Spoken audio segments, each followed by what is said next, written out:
Yo, this for anybody. Fucking thinking you somebody. Play with Hunch. I load up the Uzis and pump shotties. I laugh when I think of the gangsters that's around me. I came a long way from push-ups in the county. Slept in the den with wolves, that was nothing. Then punch niggas right in their mouth, that's for frontin'. Plug name stamped on the bird and cartels. Weight shack punched in your face with a barbell. Barbarian bars. Put the beam on you fraud. Your life will flash. The next thing you seen was the Lord. 400 grams stuck on the stove in a blizzard. 4 felonies on parole. About to risk it. Box niggas like 2 wings, fries, and a biscuit. Low key running this shit. You must have missed it. I don't play around with the bread or give extensions. Hands in the dirt. I got it out the trenches. Pussy niggas when I approach, I call them whispers. Act crazy, Hawk come out, shit'll get vicious. Weed so loud, police trying to frisk us. Try to run, you'll get shot in your meniscus. Whoa, paranormal activity. Atom bomb, NEMC in my vicinity. DOCs have me in the facility. When you on the rise, they'll question your credibility. I don't give a fuck if anybody was feeling me. I do what I want like SMD. Mix the coke like a recipe. Few goons with mob ties is fucking standing next to me. I did 23, 1 in the box, and rec pens with a bunkie that'll stab your ass with a hairpin. My rock niggas will clap you with extendies. You'll catch a 4 for 4 like it's Wendy's. Pistol out, I'll give him a shake. Just give up the cake, nigga. I'm real, only villains relate. Family members get found in a lake. My young boy got the 5 on his waist. No time to waste. Stack chips to survive the case. The whole pound was laced with hashish. Crashed the streets. None of y'all fuckers passing me. Key Kilo Entertainment, man. El Hunch, man. We here. Damn, Let's go, man. 607, man. I don't normally start out the show like that, but damn, I guess I didn't really have a choice. That shit was hot, man. Welcome. First off, I want to make sure I give a proper introduction to this gentleman I'm sitting with today. Fresh out of Elmira, coming all the way to Olean to do another interview with me. I got El Honcho. Welcome, El Honcho. Hey, yo, man, thank you for having me on the show, man. And again, man, it's 607 on Myra, New York. We in the building, man, and we just, solidifying our spot in Western New York hip-hop, and that's where we taking it right now for the 2023. So that's just where we at right now with things. Also, we got Savage Rum, also affiliated with Low Key Kilo Entertainment, and we got a lot of big things coming to the streets and to the world this year. So, just getting prepared for a good year. Good to hear, man. Well, honestly, I tell you, you represent Western New York pretty well when you come through spitting some bars like that. No not hard to see what you've been influenced by in your life, and honestly, I want to salute you right there, man. That was some heavy bars. Glad you brought that to the show. Like I said, we don't normally intro like that, but I appreciate that, man. That's love, man. Yeah, that was off rip. I was just keying up some beats for later down the line if we decided to maybe go that route, and homie over here just crushed it. So word, man, I appreciate the dope intro like that. That really made my day. So first off, again, I want to welcome you to Olean, and I'm glad you made the trip down here today.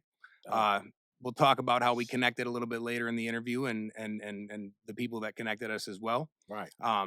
But first off, I want to know what your impression on Olean was coming to the town.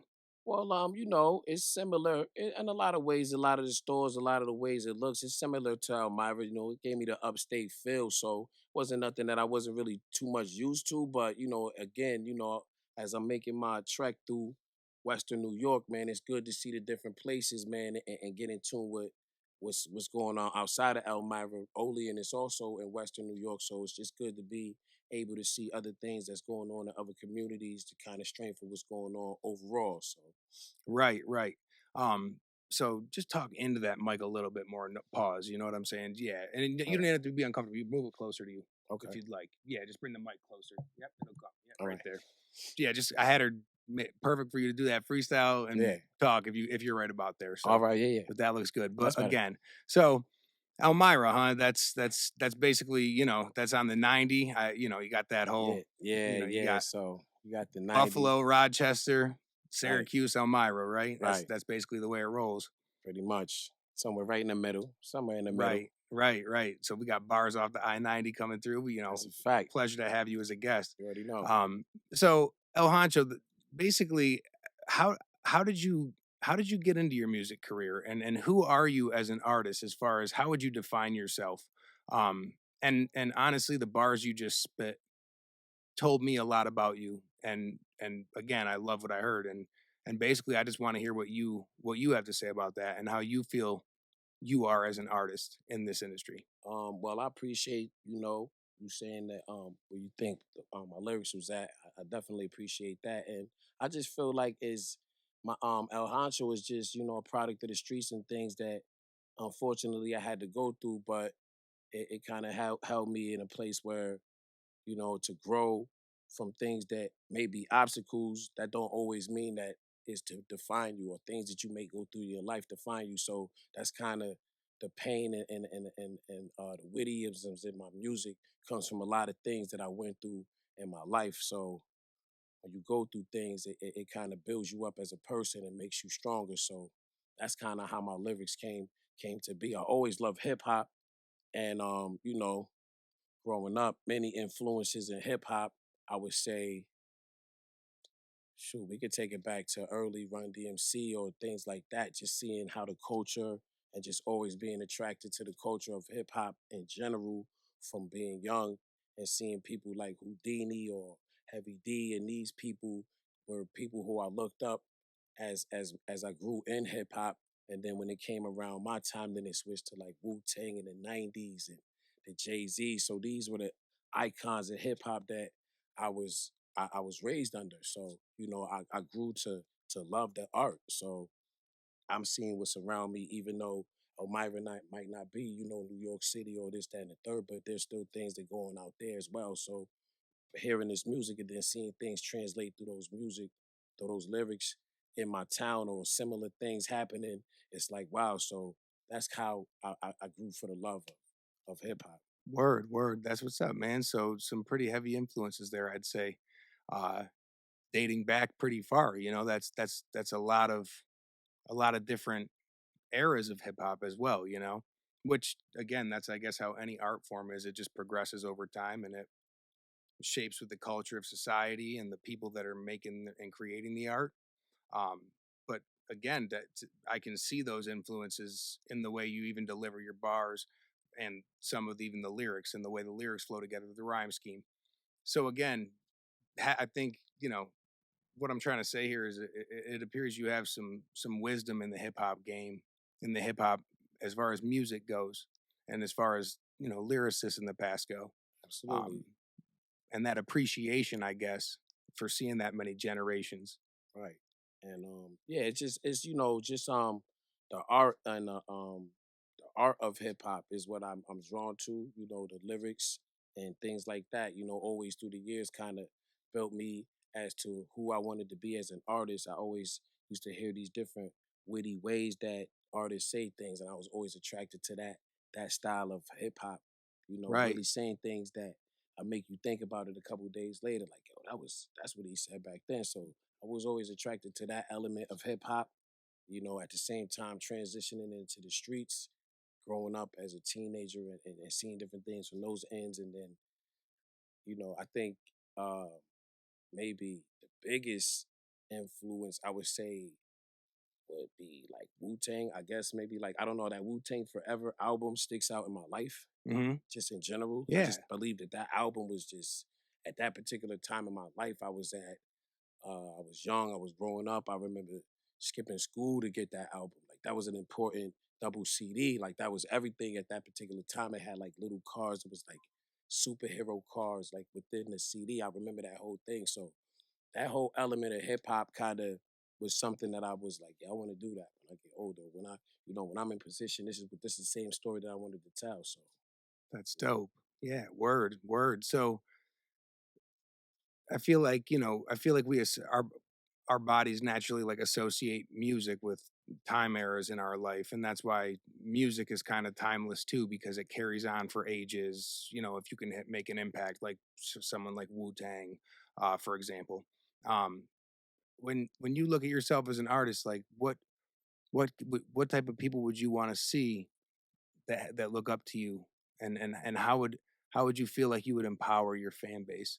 Because I feel like you got powerful things to say, and the way you deliver your bars is it's very unique at the same time. You know what I mean? So, and that's important because again, you got a platform to put a message out on. And I'm not trying to be Absolutely. corny neither. You know what I'm Nah, I saying? feel Like you. I'm saying, like what type of audience do Well, you would you like to look up to you? I would like to say, I had went through some times where, being in the streets, I got locked up, and I got locked up a few times. And through those times, I never gave up on myself. I never gave. I'm not a person who is a quitter. So Hell if yeah. you're not a person who's never gave up, everybody has obstacles in their life. So I represent to I'm the person that's a fighter. You know what I'm saying? I've been through many things, like I said, in my lifetime. Fortunately, I was incarcerated plenty times. And through those times, I finally got to a place where I just got tired and I needed to make a stand not only for myself, but for my son and for the people that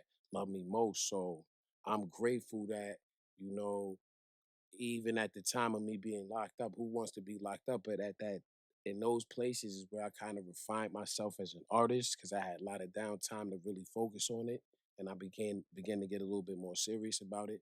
So it kind of just hit a switch inside, and in those positions, what I seen is like, being incarcerated, that's a tough crowd. When I was locked up in prisons and stuff like that, I would put these bars up against people from different areas, like Yeah. people from Brooklyn or people from Queens or people from the Bronx or people from and they might not necessarily know nothing about Elmira, New York, Right. Syracuse or Rochester or Buffalo, wherever you from. And so they might not know too many people. So then I get the rapping in the yard or I get the rapping or whatever when I'm coming past or whatever. Like, yo, son, kind of nice. Like, you don't sound like you got something. So I used to test a lot of my raps in prison.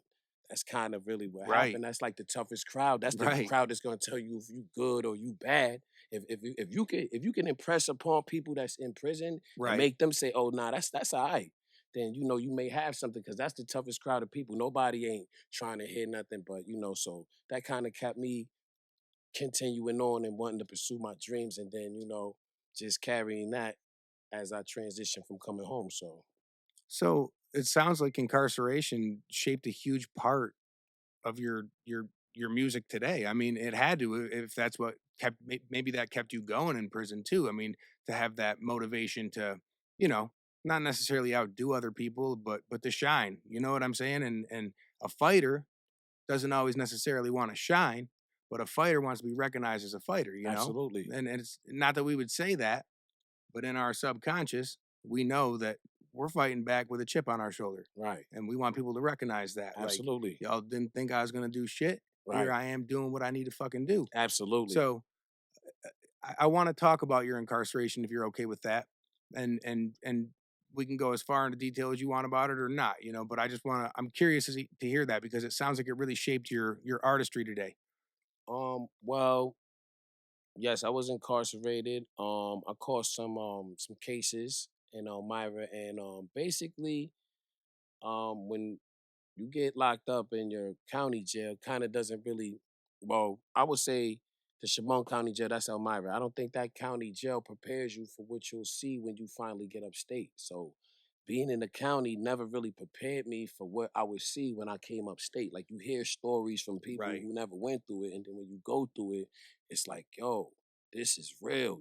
So I went through that, and a combination of that and just me just seeing, and still writing my raps and being and seeing these different people from different places and everybody got different cases and it was just like, I kind of like, wow, look where I'm at, and still I had to, like I said, I have a son, so I don't never want my son to be a person that say, wow, my dad never ended up being nothing or being nobody. So after catching these bids and going to jail, for selling drugs in Elmira and stuff like that, I just got to a place where, I just sat down and said, look, man, this is it, and I kind of used that time. You never know what God is going to do for a person. Like God uses the strangest places to bring out the best in a person.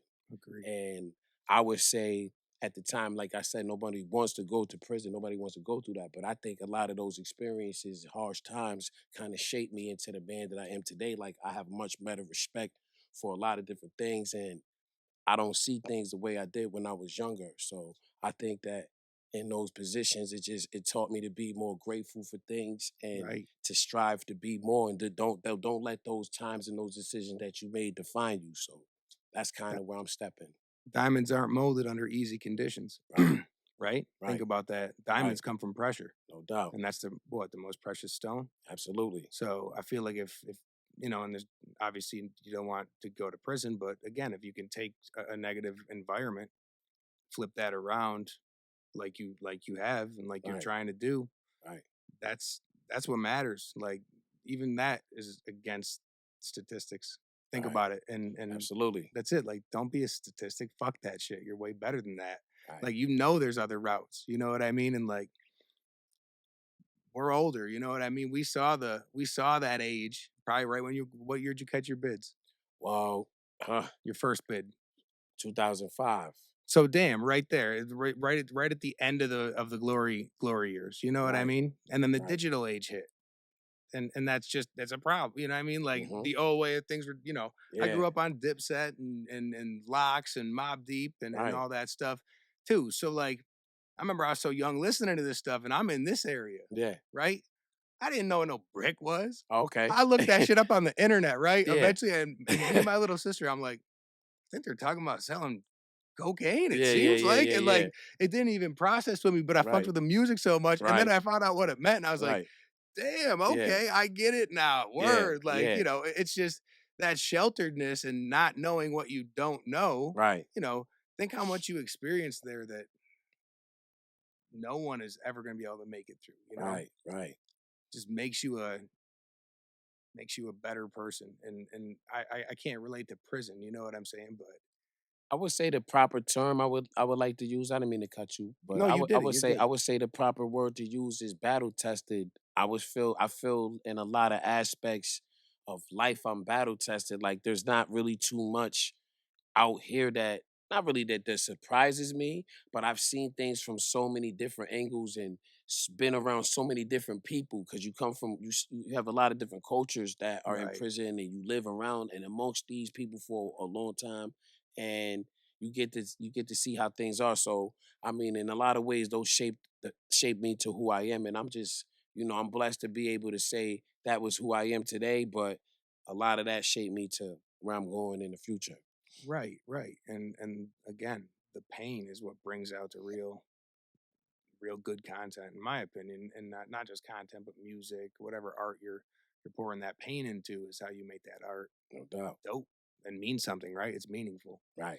So basically, so you caught a bid in '05, you said, right? Hmm. And that was a drug charge, I'm Well, assuming, I or actually caught a few beds. I've well later on when we get to a beat, I'll explain a little bit more. But word. Okay, I cool. have a few den numbers, unfortunately, but I made them into a song, and it tells you about a little bit of what I was going through Yeah, all we'll at them definitely different have to hear times. that. So, but yeah, man, I had caught some bad times, but in this last time I was locked up, I don't know. I would say that some people things just you get that blink, you get that light that just tells you, listen, it's time to take control over your life and get back to where you need to be. So that's kind of what happened with me, man. And I just got tired of going in that same direction. So I had to just sit back, hit my lyrics, and just say, think about the people that matter to me.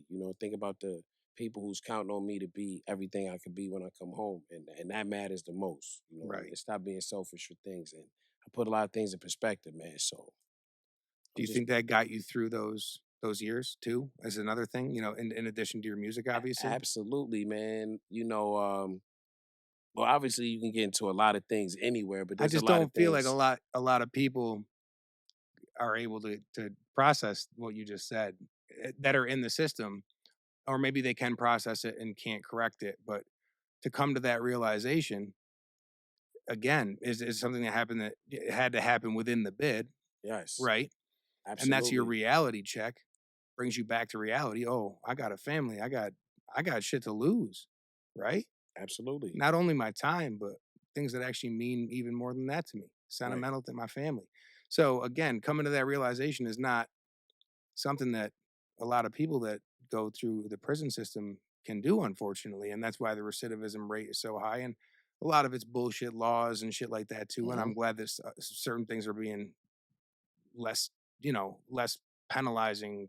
Weed is legal and Yeah. and things like that. Because why are we locking hundreds and thousands of people up over marijuana? I mean, for Right. God's sake. Right. So again, like these are major changes that needed to happen Hap- to stop this problem. But yes. I'm hoping that, I mean, I feel like there's no way it can't at least cut it down, in a good way, in a positive way. Because even some of these convicted felons are finding ways to make businesses out of it with Absolutely. because you can get a weed card or whatever.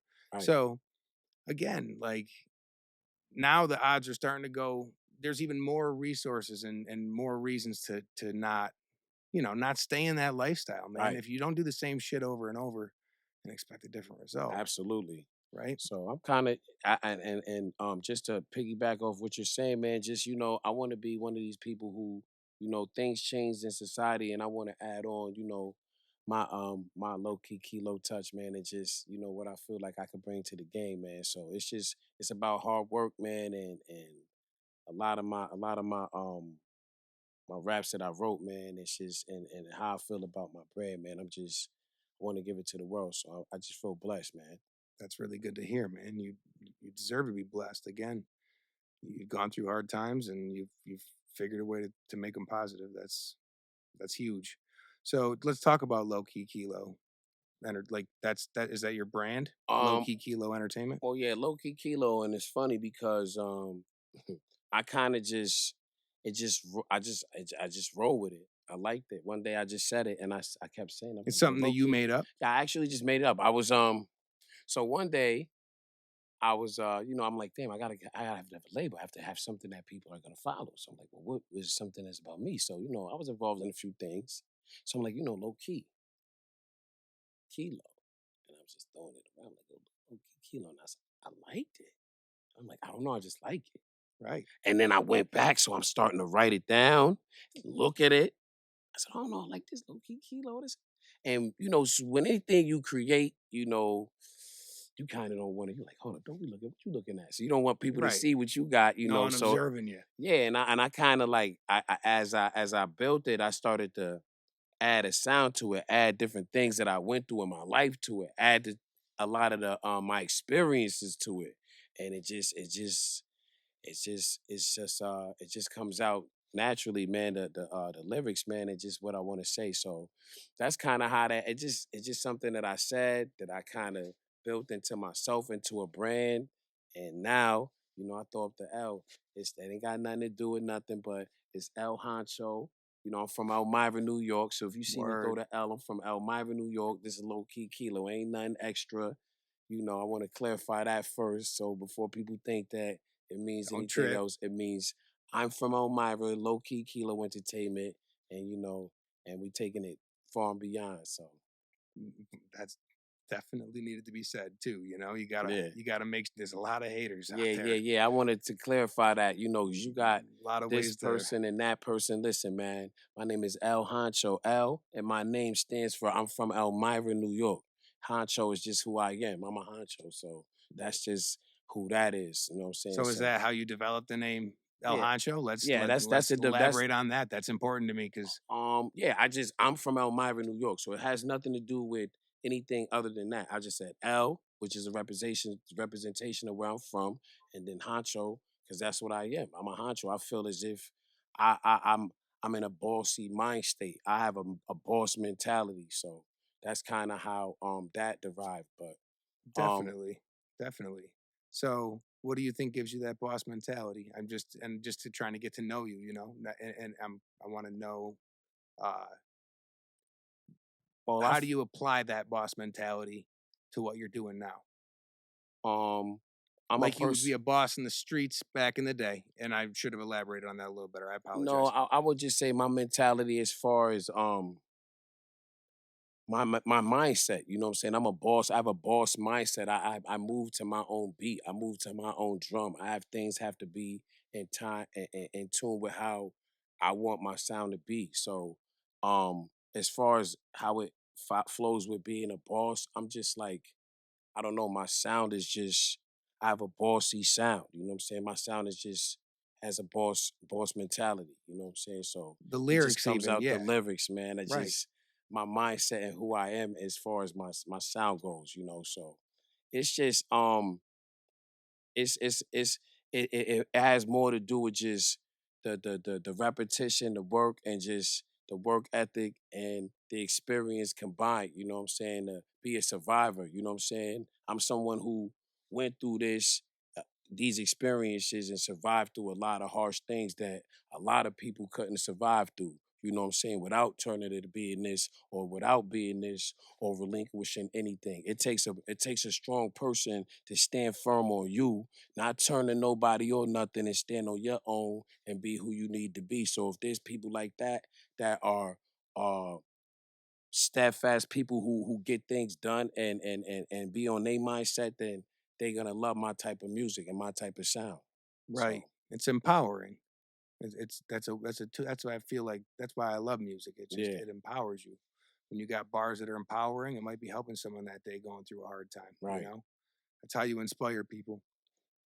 Um, that another question related to that, let's just piggyback off that. What exactly is El Honcho's creative process? How do you go from, finding the beat or artist? And we discussed a few producers you worked with earlier, if you want to, Um talk about them too. But well even yes. writing it out and getting pen to paper, start to finish of a song process, just as far as your creative process Well, goes. I can hear a beat and normally I'll know what I want to say based on I usually write a hook first. Or I Hmm. could do a hook and the hook will tell me kind of where I want to go.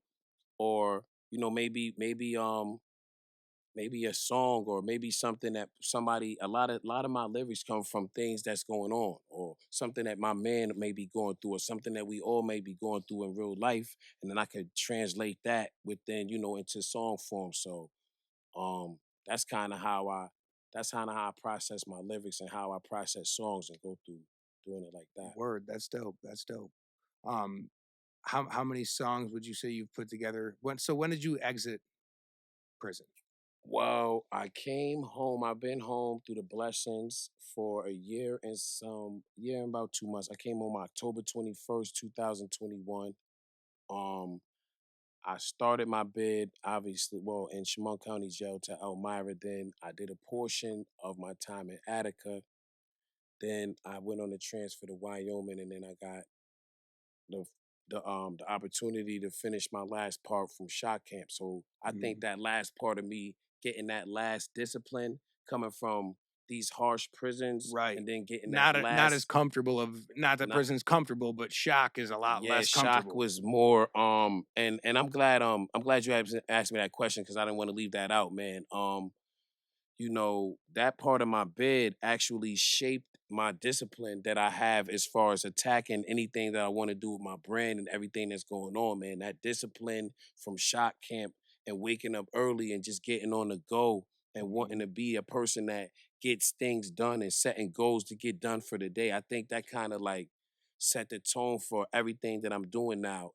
So I'm grateful for those men that I went through with that. And like I said, in hindsight, like I said, who wants to go to prison? Who wants to be in jail? But these are the places where I honed my skills and where I'm using those skills to be, the man that I am as far as my brand and promoting and just doing my music. So when you have time to sit down and really focus and you can tell yourself, moving around fast out here. That's what I was doing, moving around fast and getting caught up in stuff. But I had some time to really focus and think about what I want to do, man. And that's what I needed, man. So that's how everything is coming into fruition. But I That's don't. crazy. So I just want you to elaborate on what shot like, and I know what shot camp is, but just for anybody who hasn't been to prison or any environment like that, again, let's say what was your daily routine waking up in shock? And how many months did you do, or how many years in shock, or was it just a short term Well, y- final bid? yeah, it was well at the Well, because I had a drug case, and so that makes you eligible more for having the opportunity to get into those type of Because it's prisons. 'Cause nonviolent, it's correct? nonviolent. Yeah. So, my drug case came up and they looked at it. And the funny thing about it is at first they denied it. And so I remember like Damn. I got the paper and I was all hyped up, me and my friend, that the dude I was kicking it with, and we had, hopes of getting there, and I had got Right. denied and he made it.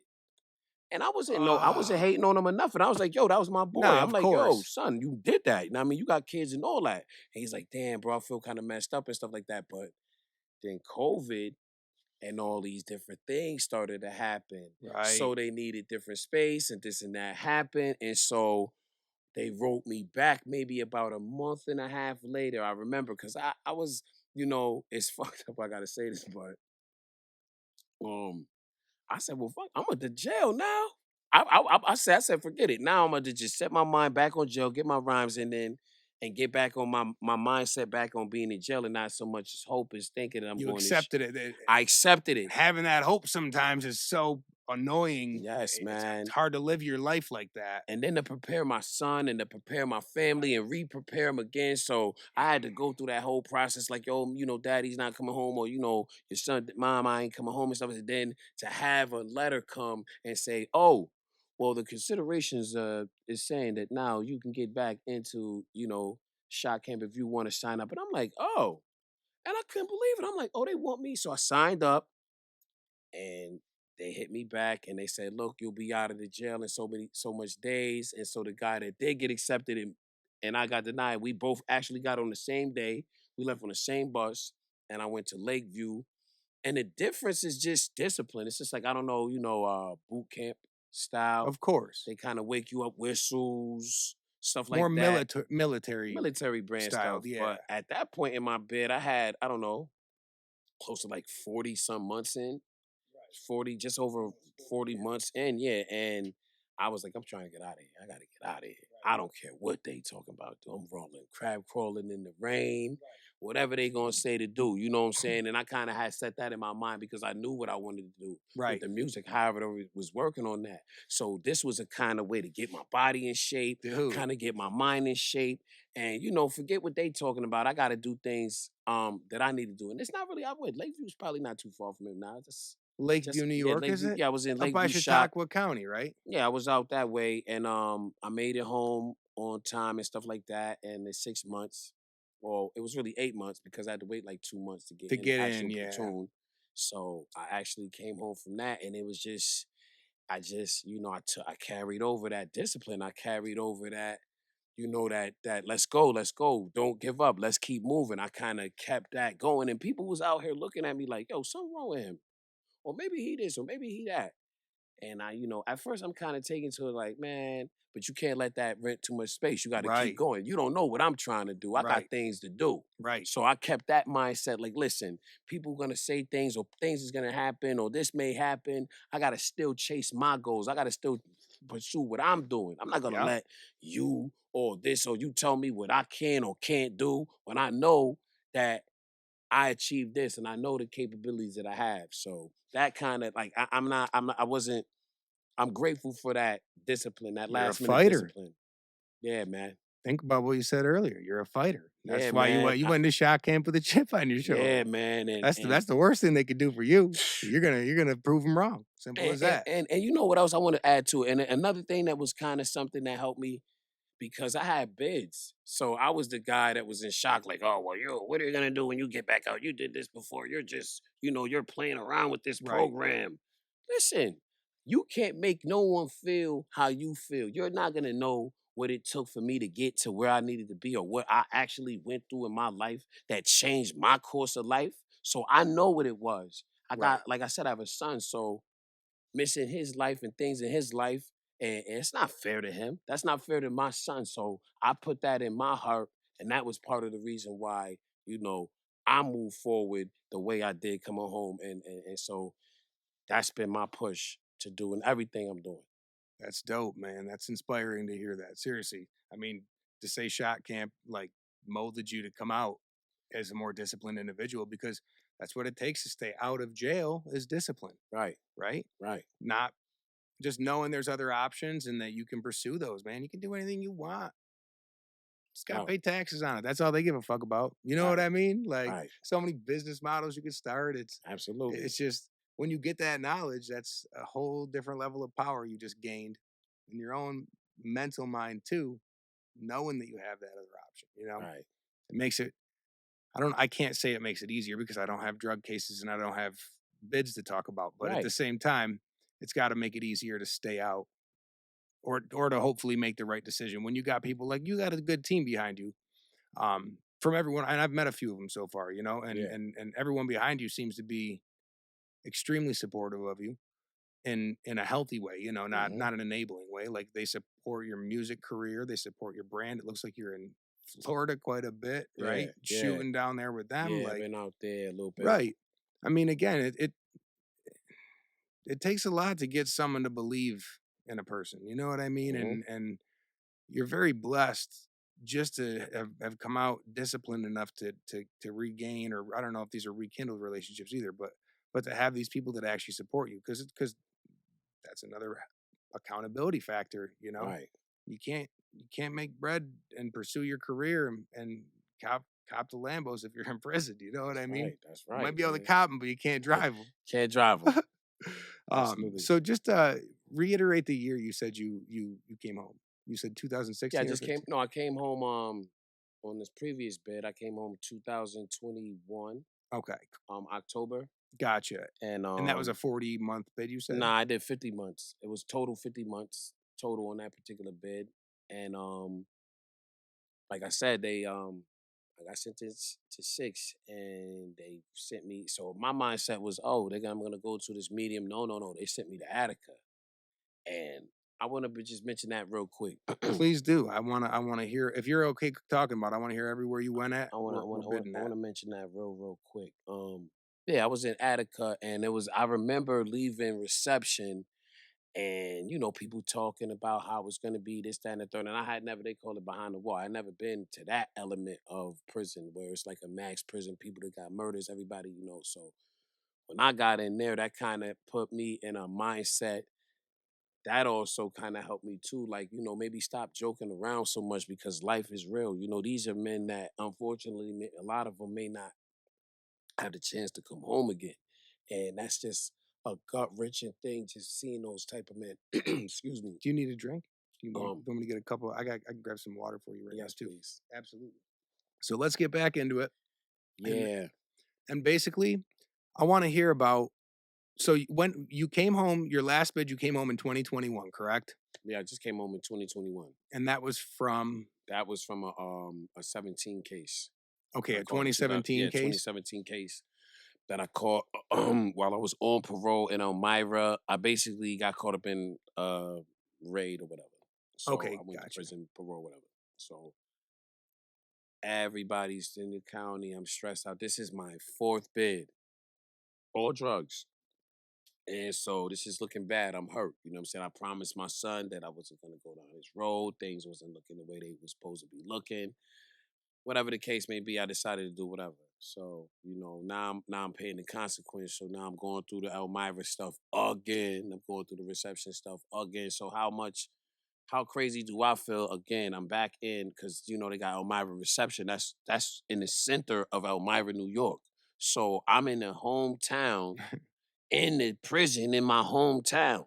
So, people can see me better, but who still wants to be in there? So I'm going through all of that. And I just remember going to see the counselor, and the counselor just like, yeah, I know, she slid my paperwork basically saying where I was going or like what my status was. Like, and I had max status. I'm like, yo, I got that max status. Oh, you called the case, parole, whatever. So long story short, that ends up going to Attica. So from all the stories, the riot, everything that people obviously know about Attica, to actually live there changed me because I feel like for me to be a man that actually went through that element of life and survived without being saying I'm this or claiming I'm this or this, that, and the third, and just staying stuck to the principles that I know, that I acquired in the streets, or that I have just in life, things I learned from. I started thinking about stuff that I learned from my father when I was like 10. When I got that, Digging just it up, digging everything, it like, up. Yeah. because I need to know how to navigate through being where I'm at right now. This is the Survival mode. yeah, this is survival mode of for realness and the realest things that I'm gonna see. So I So they remember, had you in a max, just to clarify, for because it was a parole yeah, because it was violation? a parole Gotcha. violation, I only had 6 years. Okay. So because it was a parole violation, to penalize me or to kind of what they say, make me feel it, well, I felt it. Right. They sent me They to a threw the book max. at They threw you. the book at me. Yeah. They said, you start your bid Motherfuckers. in Attica. And I don't know, it was just, you locked in your cell a lot all the time. You can't use the phone like that. You got people who, been there and things like that. So you gotta kind of fall in line. So I started really paying attention more to like my surroundings and learning about myself and well, what really forced me to look at myself, I started, going to the yard and I just see like the things that's going on out there. Like, this is real. Dudes getting they shit split. I'm like, oh, Word. they got you on the wall. They got the tear gas, about to shoot the tear gas in the yard. Like, and I'm really on the wall. Like, yo, this is a movie. I'm really in a fucking movie. Like, this is really going on. Like, if the people who know me or the people who've been around me could really see that I'm dead on the wall, police dead like this, about to shoot some tanks of gas at us in the yard because somebody got cut over there. Like, and I'm just like, yo, I shouldn't even have came out. All because I wanted to get on the phone. You know what I'm saying? And so It's a the whole nother shit it's show a whole there. different level. So I'm blessed. I truly feel blessed as a man, Nick. I like I'm so blessed to be on this show, man, and to be a person that I can say I survived through that. I can say I survived through that with nothing on my face or nothing that will keep me. You get into many things. There's many things you can get involved with. I was one of those people that shied away from that, stayed on my pen, stayed not giving up. And so as I stayed over there, I met some of the dudes that had time and they kind of could see me like, yo, we like how he's moving. So there was a couple guys in there that kind of, took me under the wing per se and just was guiding me along the path. And I met a brother out of Rochester I can speak about. His name is Black Sun. Not too sure much time he has, but he's a great brother, man. And I met this dude and he had shared something. He had some time that he had to do. And he shared something with me more like, yo, when you get out there, man, think about me. You know what I'm saying? Think about what you see in here. You know what I'm saying? Whatever you doing out there, don't never forget this reality. You know what I'm saying? So when I be outside, I have a perception that I know how bad it could get. And I survive from that. Whereas some people never come back from things like that. Right. So I could tell that story. My lyrics are that story. I could tell you that story Right. in full detail of what it feels like to go through that. To have a man give you water in a pail coming down the line, you looking out, somebody fishing, somebody sent a soup this way, a pussy book went this way, somebody sent a switchblade. What's going on? This is Yeah. every night, bro. And And like it's crazy. It's like, I don't know, man. So that amount of pain though has a certain impact on an individual, and uh, that is what I feel like if you didn't experience these type of things too, like it'd be hard to do things right like you're doing it, like it'd be easier to backslide. That's all. Like that shaped you. That made you. That's another one. Again, we're on your last bid right now, and we're gonna revert to the first one after we get done with this one. That way yeah, we can get to how we got to that point. But basically, dude, that type of environment, and and the next question I have about it is that always in the back of your mind? Like, do you take yourself back to that ad seg cell or whatever you're in for, you know, however long, and does that flash back when you're doing your day to day things, and maybe have thoughts in your mind and stuff like that? Is that a way that motivates you to keep doing what you're doing? yo, I love that question. Um, I love that question. I was out a couple weeks ago, and so this is how my mind thinks now. Like, so I'll see like incidents or some shit about to pop off, whatever, and I'll be in the cut like. He's like, "Don't even know that shit. That's a that if I stay here, that this could turn into Attica. Like, so let me get the fuck out of here." So I see people, things and beefing and so I'm about to go get, and I be like, shit, all right. And so a lot of people don't know, you know, the younger guys. And that's listen, we all go through it, nothing against each whoever, but when you don't know what's on the other side, your tendency, you'll be whoever you think you are. Absolutely. And then when you get to that other side and somebody's like, "Hey kid, guess what? Let me get your stuff, kid." And then you Yeah. like, "Oh, I wasn't that guy who I thought I really was before. I was Yeah. just a guy who was with people who thought he was a guy he thought he was. That I'm really not that guy." So Attica I show tricked you, myself. yeah, Attica show you who you are. It'll show you who you are. For real, yeah. If you're a sucker, if you're a bitch, if you're whatever you are, it's gonna come out and during time. And as it comes out, the wolves will feast on that shit. That's Right. Attica. Right. You know what I'm Right. saying? It's just like so. I went through that for a little bit of time, and I'm grateful that I made it through. And so, as my classification went down, they got a spot across the street, Wyoming, and I was over there. My classification went down. I went over there, and more of the same stuff. Just in dorm settings, a lot of gang member stuff going on, shit like that. Typical prison stuff that Like I had pod went through. setup, basic, Yeah, yeah. pod setup, 60-man dorm stuff, and yeah, that's actually how that was set up for me. But I had went through all of this and stuff, so that gave me more time to write and just stay focused. But that element of transitioning from Attica over to that's a part of my life that I won't forget. That's just something that I know that I survived from. Right. Not that that's to make me who I am, but I know that I made it through that. Right. And let's keep going now. Yep. And so that's where I'm at Hey, though. not a loss. It's just that you lost time, but it was a big lesson. Right. Again, that dude told you never forget this. Never forget this. And I won't, environment. man. And shout out to him too. I hope he's doing well, man. That's a black son, man, out of Rochester. Right. Good That dude, man. yo, honestly, thank you, Black Son, for giving him that Word. advice. We appreciate that. That's what's up. So, again, the odds are stacked against you, man. Little things like that you take as gems, and like you just said, it's obviously giving you some wisdom in certain situations. Right. I mean, that's not what the normal statistics suggest. So Right. again, you've come a long way, bro, especially for being home About a a year. little over a year. 14 months, man. Thank you, man. Yeah.